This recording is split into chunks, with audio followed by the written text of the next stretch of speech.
কেউ party office নিয়ে নিচ্ছে, কেউ পার্টি নিয়ে নিচ্ছে, কেউ অ্যাকাউন্ট নিয়ে নেবে, কেউ কোম্পানি নিয়ে নেবে। পিসি ভাইপো যা করেছেন, মানুষের যে অভিশাপ না, তার পরিণাম হচ্ছে এটা। নিশ্চয় হয়ে গেছেন। আমি বলেছিলাম পার্টি ভেঙে যাবে, দুজনই থাকবেন, এখনও দুজনই আছেন। বাকিরা আছেন, তারা যে কোথায় আছেন কিছু বোঝা যাচ্ছে না। মেট্রোপলিটনের তৃণমূল ভবনে জোড়া ফ্লোরে তালা, চুক্তির বাইরে থাকা দুটি ফ্লোর দখলমুক্ত করল মালিক পক্ষ।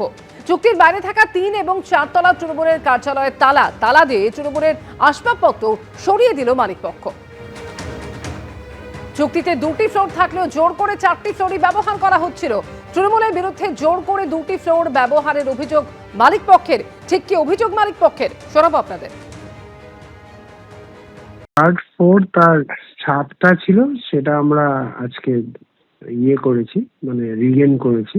ওটা আমরা নিয়ে নিয়েছি, মানে এগ্রিমেন্টের মধ্যে ছিল। ফার্নিচার ছিল, মানে প্রপার অফিস ছিল। এবার ওগুলো ঠিকঠাক করে রং টং করে আমাদের একটা কিছু আমরা করবো। আমরা আমাদের যেগুলো ছিল সেই পোর্শনগুলো নিয়ে নিয়েছি। টেলিফোনে এই মুহূর্তে আমাদের সঙ্গে রয়েছেন প্রতিনিধি উজ্জ্বল মুখোপাধ্যায়।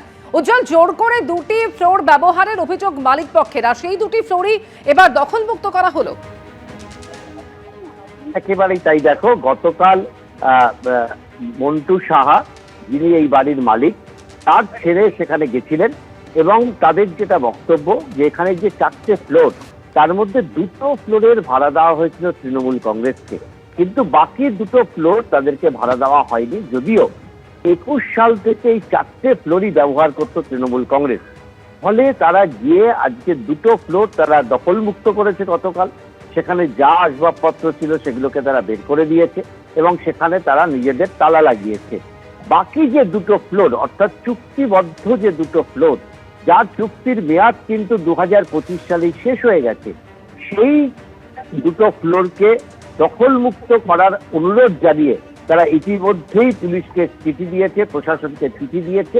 ফলে প্রশাসন কবে ব্যবস্থা নেয়, পুলিশ কবে ব্যবস্থা নেয়, তার জন্য তারা কিছুটা অপেক্ষা করবে, এমনটাই তাদের বক্তব্য।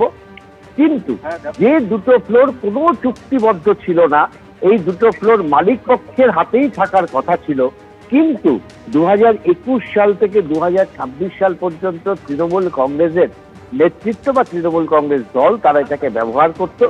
মালিক পক্ষের দাবি যে তারা যখন ভাড়া দিয়েছিল তখন কিন্তু কথা ছিল যে উপরের 2টো ফ্লোর তারা কোনোভাবেই তারা কিন্তু ছাড়বেন না, সেটা তাদের দখলে থাকবে। কিন্তু পরবর্তী ক্ষেত্রে এমন পরিস্থিতি হয় যে 4টে ফ্লোরেরই দখল নিয়ে নেয় তৃণমূল কংগ্রেস এবং এই যে উপরের যে 2টো ফ্লোর রয়েছে সেগুলোকে তারা গতকাল নিজেরা গিয়েই সেখানকার আসবাবপত্র সব বের করে দিয়েছেন।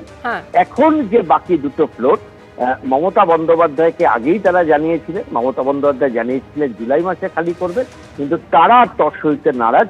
তারা পুলিশের সঙ্গে কথা বলেছেন, পুলিশ ব্যবস্থা নিলেই তারা বাকি 2টো ফ্লোরও খালি করে দিতে চান। ধন্যবাদ উজ্জ্বল। এ প্রসঙ্গে মন্ত্রী দিলীপ ঘোষ কি বলেছেন, শোনাবো। এবিপি আনন্দ, এগিয়ে থাকে, এগিয়ে রাখে।